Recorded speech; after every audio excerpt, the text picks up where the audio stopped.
Now at 6 and streaming on crossroadstoday.com, a Victoria resident pleads guilty to robbery, and we have details.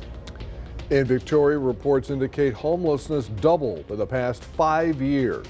And the Victoria Regional Airport offering free airline tickets to city employees. Well, good afternoon, everybody. Big weather news. Yes, this is the week that everything changes. We had a fairly quiet day for our area, but heavy rain showers are to the south of us. And then up here, well, that's the beginning of winter returning to Texas. We're not talking cold and snow, but it's going to be certainly much cooler with a lot of rain expected this week. I'll have all that coming up in a moment. And a former Victoria East Titan is causing quarterback questions to arise in New England. That's coming up in sports. You're watching 25 News now at 6. Good evening and thank you for joining us. I'm Don Brubaker. And I'm Karina Garcia. 25-year-old Demetrius Jeffries of Victoria pleaded guilty for his role in a robbery and was sentenced to 15 years. The robbery took place March 15th at a illegal gambling venue located in the 2500 block of North Lawrence Street. Jeffries also admitted his affiliation with a local criminal street gang and voluntarily waived any rights to pursue an appeal. Criminal charges against 2 of Jeffries' co-defendants connected to the robbery are still waiting resolution. Homelessness has doubled in the city of Victoria. The Homeless Coalition of the Golden Crescent plans to work with the city to stop homelessness in this community. That's right, Don. 25 News Now reporter Adarius McCormick following the story with more. The city of Victoria houses more than 65,000 people. As this community experiences population growth, there's a growing amount of people facing homelessness in this area. The Homelessness Coalition of the Golden Crescent collected homeless count numbers recently. The number has more than doubled in the past 5 years, and the count only includes people seen by the coalition. The City of Victoria's CDBG 2023-2024 one-year action plan will provide funding to local nonprofits fighting homelessness. 2 of these organizations are Mid-Coast Family Services and the Salvation Army. Mid-Coast Family Services CEO Jeannie Stafford says there is no competition with the Salvation Army.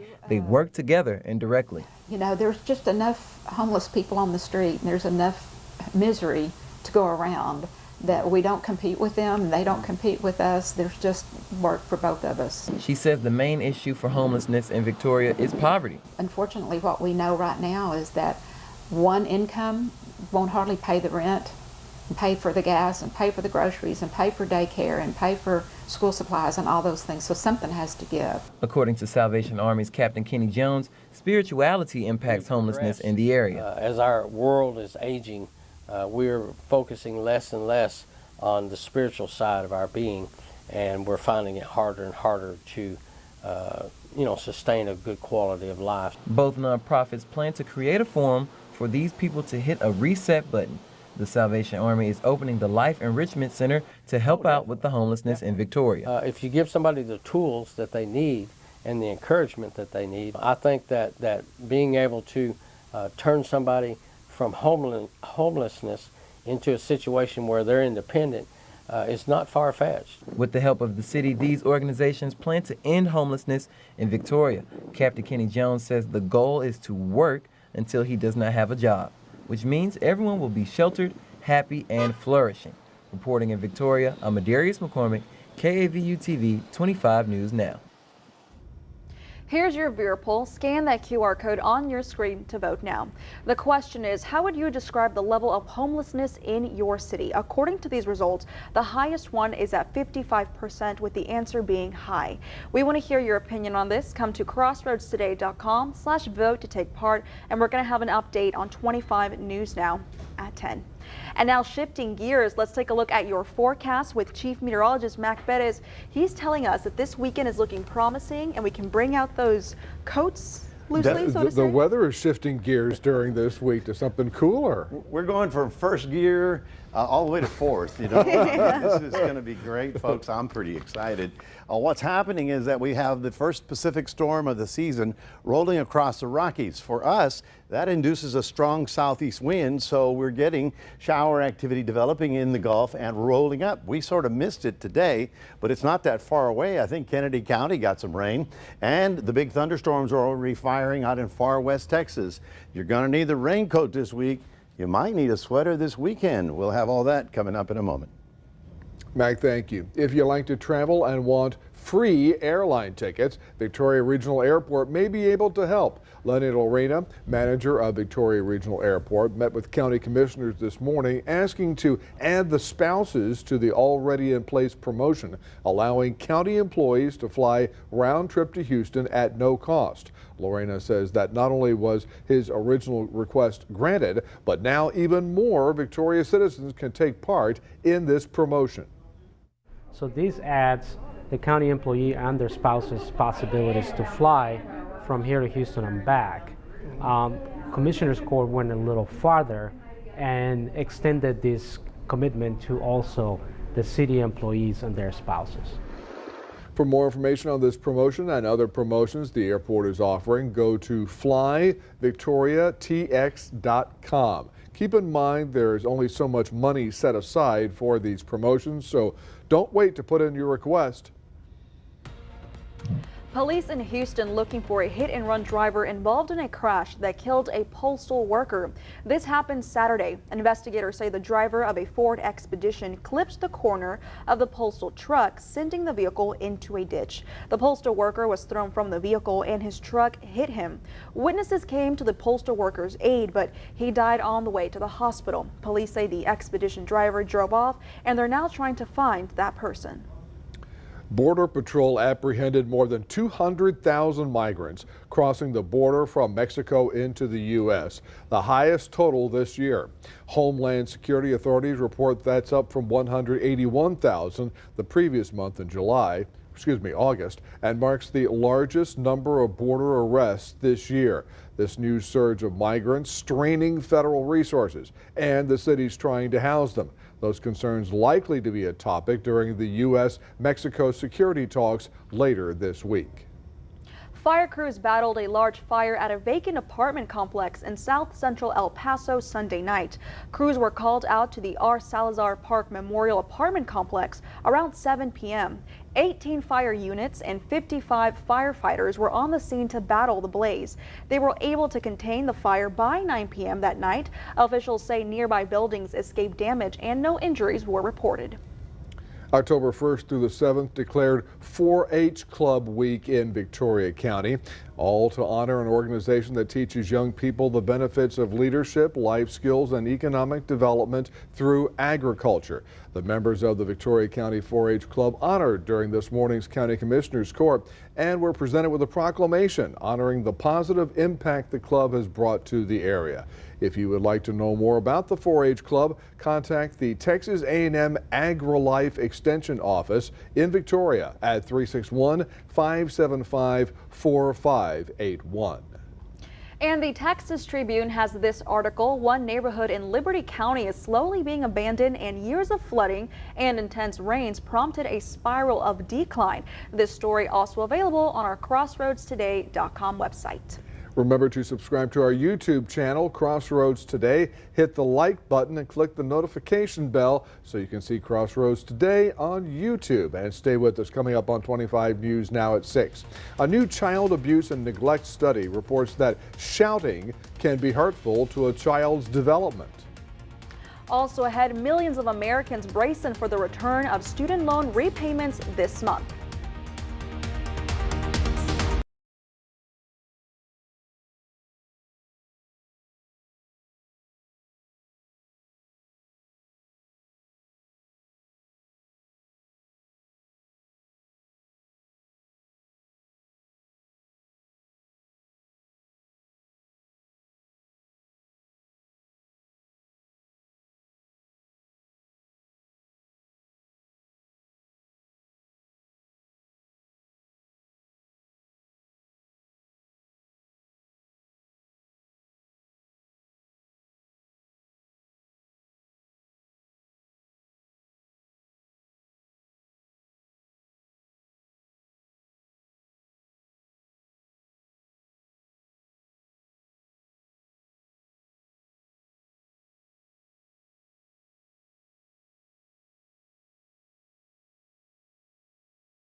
For a triple homicide in Philadelphia died after a shootout with police. Investigators say it took place inside a home just before 5 a.m. Monday, where they found 3 people dead. A 4th adult victim, a woman, was in critical but stable condition with gunshot wounds. Based on her information, police searched for a 42-year-old man driving a blue Honda Pilot. That vehicle was spotted around 7 a.m. Police said the suspect did stop, but fired at officers from inside the vehicle. They returned fire and hit the suspect, who later died at the hospital. We don't know what's behind that or what precipitated this individual killing folks that are related to him. But again, that's all a part of the investigation. It's just the greatest people ever, just loving, outgoing, super church going. It's nothing you couldn't get him to do, nothing you couldn't get them to do. One police officer was injured by glass and was taken to a hospital for treatment. A study finds a big disparity between what women and men pay for out-of-pocket health care. The financial services firm Deloitte looked at more than 16 million people with employer-sponsored health insurance between 2017 and 2022. The analysis found American women with health insurance through their jobs pay about 18% more out of pocket than men with similar insurance. And that's with removing the costs of maternity care. Also, while women pay about the same premiums as men, the value of their coverage is less.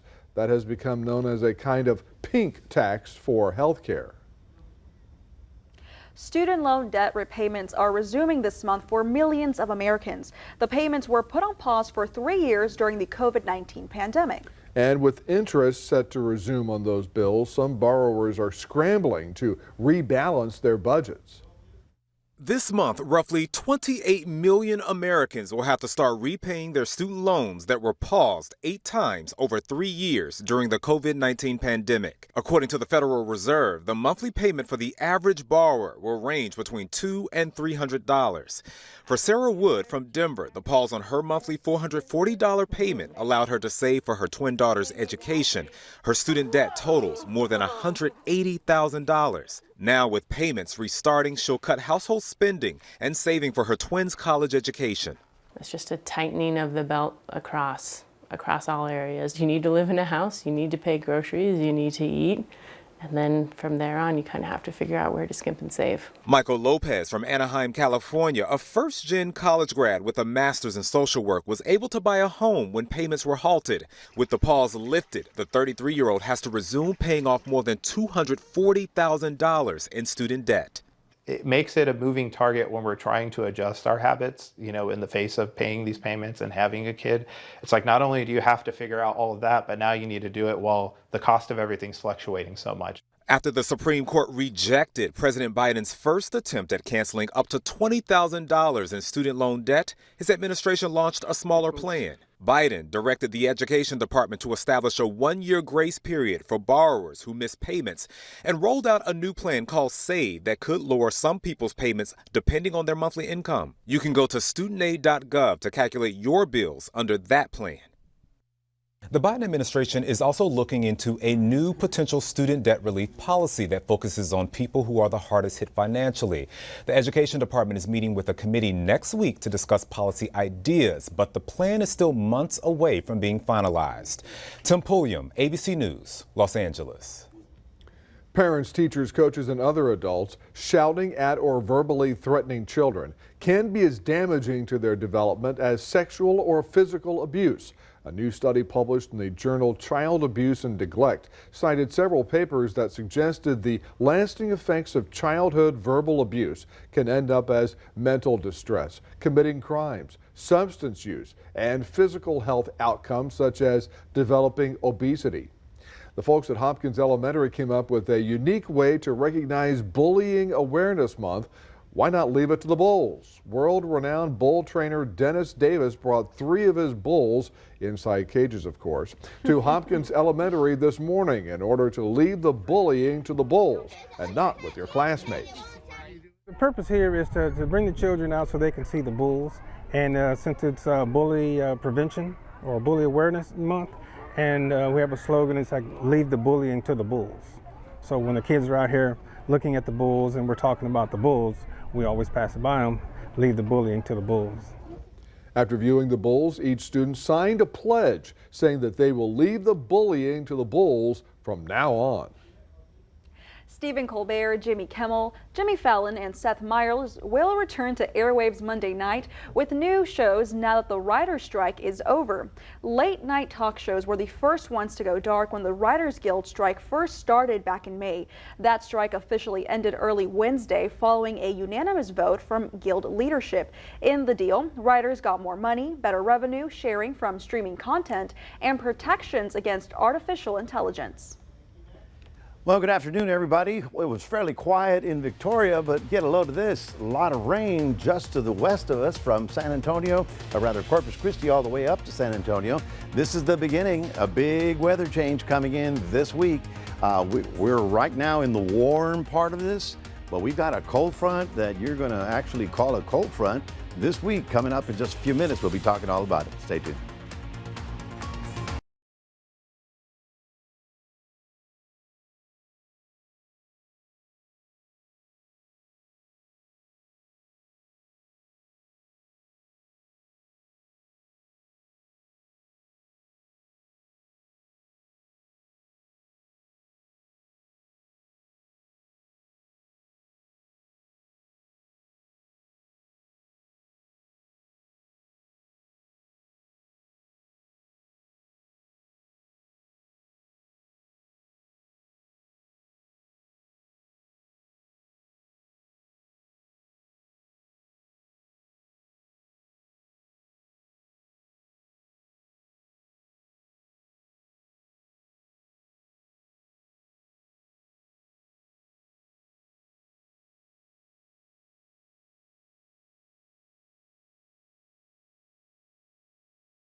Well, hello everybody. We've got our live picture out in Cuero, and you can see the cloud deck beginning to thicken up over the area. We started out with a little sun.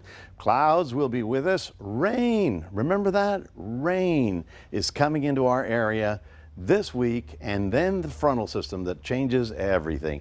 Right now we're at 86 degrees. We did get up into the 90s today. Got up to 93 officially, but we're going to be closer to our average temperature of about 88 over the next couple of days, and then the rain is going to be really good. Now, if you have outdoor plans, pay attention to the weather. It's going to be changing very rapidly now that we've changed seasons.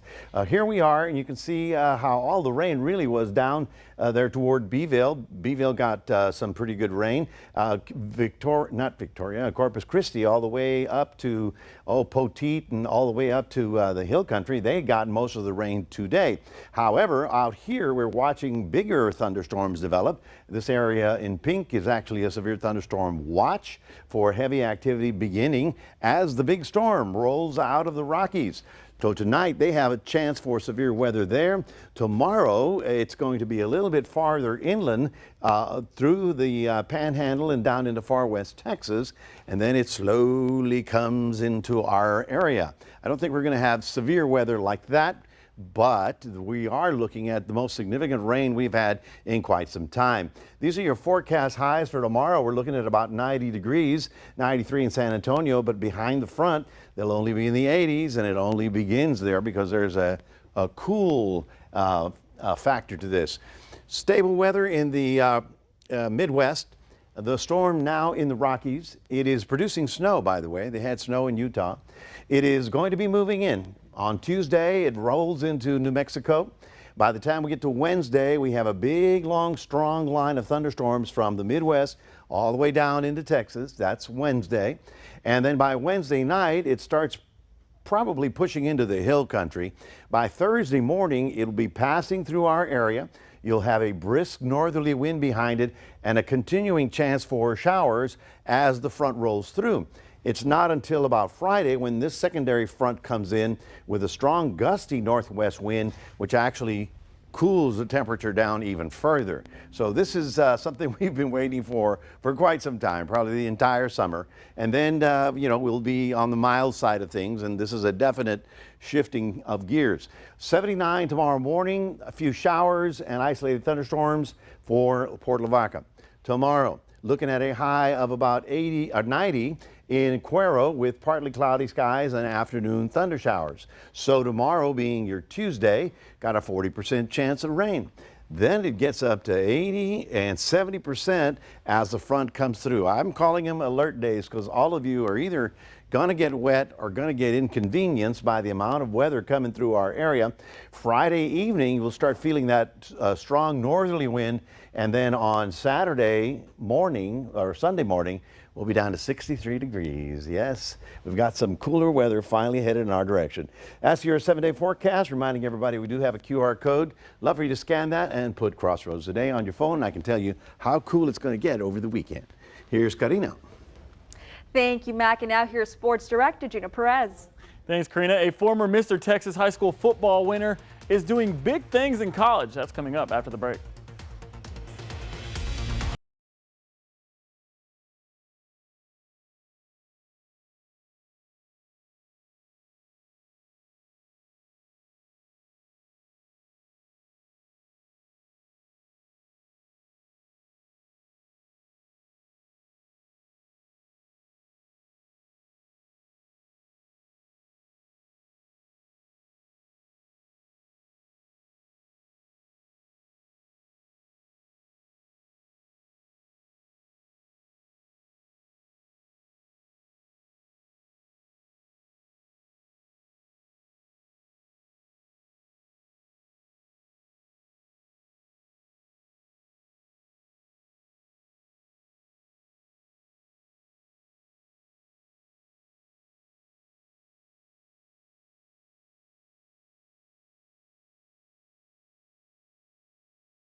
At Crossroads, a former Howells-ville running back is receiving a special honor this week. The Texas Longhorn running back broke free multiple times over the weekend for a career-high 218 yards rushing, which is more than the entire rushing yards he had last season. The junior is being named the Big 12 Offensive Player of the Week for his efforts. Brooks and the Horns are hoping to duplicate their performance as they travel to the Cotton Bowl to take on its arch rivals, the Oklahoma Sooners, Saturday morning at 11 o'clock. But that's not all for the young man. Brooks will be in the Crossroads on October 13th to see the Brahmas take on the Hempstead Bobcats for another special occasion.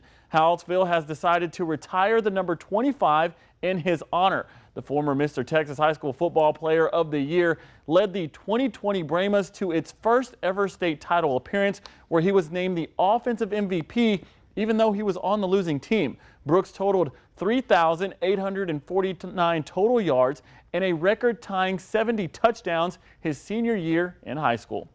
Another former Crossroads athlete had a homecoming this past weekend. Former Victoria East quarterback Bailey Zappi was back in the Lone Star State to take on the Dallas Cowboys. The New England Patriots started Mac Jones under center, but that would not last long. Zappi got the call in the third quarter with the Cowboys leading 30-3.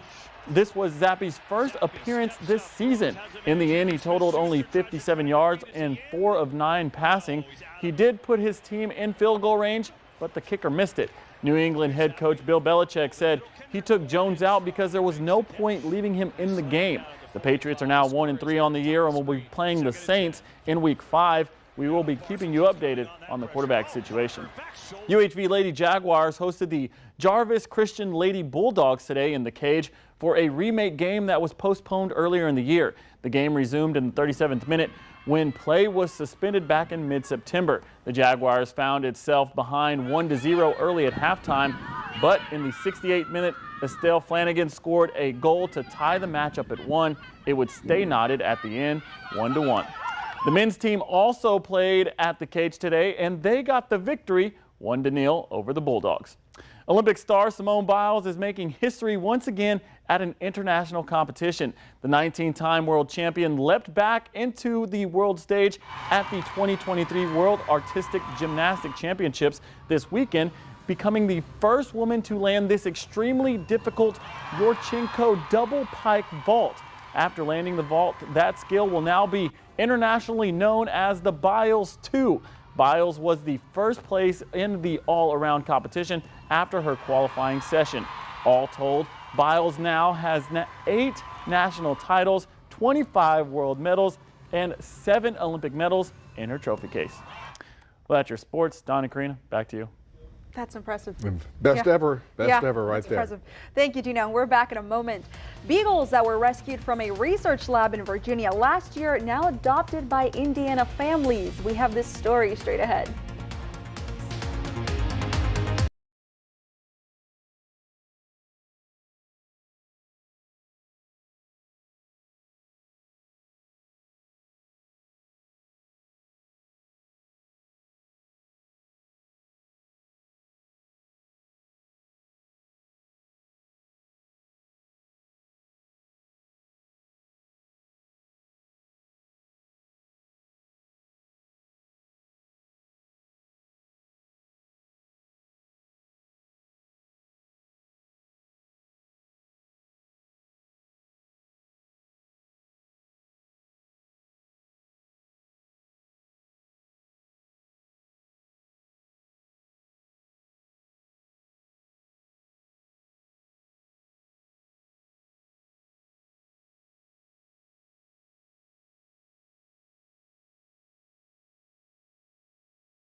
Fort Wayne in Indiana held a special reunion over the weekend for the Beagles rescued from a now closed animal testing facility in Virginia. Each of the Beagles has since been adopted. Now, as part of the event, Humane Fort Wayne provided a banner with the unique code tattooed on each of the Beagles' ears during their time in the testing facility. Those who adopted a Beagle were able to strike out their dog's code on the banner and replace it with their family given name. Man's best friend. Sometimes some people forget dogs are man's best friend, but we should always remember that. I'm not saying everyone should have a dog, but if you have a dog, treat it nicely. They will treat you nicely, I guarantee Or you. cat like me. Okay, Right. there you go. My dog sometimes lets me sleep in the bed. Well, that's very nice. Sometimes. Very nice But of your not dog always. to do that. They do take up a lot of space, and then they kick you with their paws, And they- demanding the space on your Then they bed. stretch. Yeah. Now, are all these storms going to keep us from getting to sleep coming up? Possibly, because we do have some stormy weather headed in our direction. Most of it will be rainfall. The amount of rainfall here is going to be very interesting. It begins slightly tomorrow, Tuesday. It gets heavier on Wednesday, and Thursday is when the front comes through. Those 2 days will probably see 2 to 3 inches of rain all the way through Friday. I'm going to call it storm total, about 3-day accumulations. And 4 inches is the number I always use to start flooding. So we're going to be close to that area, so we're going to watch it. Friday night, a strong north wind should blow in. I think the games will be clear, cool, and windy, but most of the heavier rain should be on Friday morning. But it's a big one. We used to say, it's a big one, Elizabeth. Sanford. Thank you, Mac, and thanks for joining us. We'll see you tonight at 10.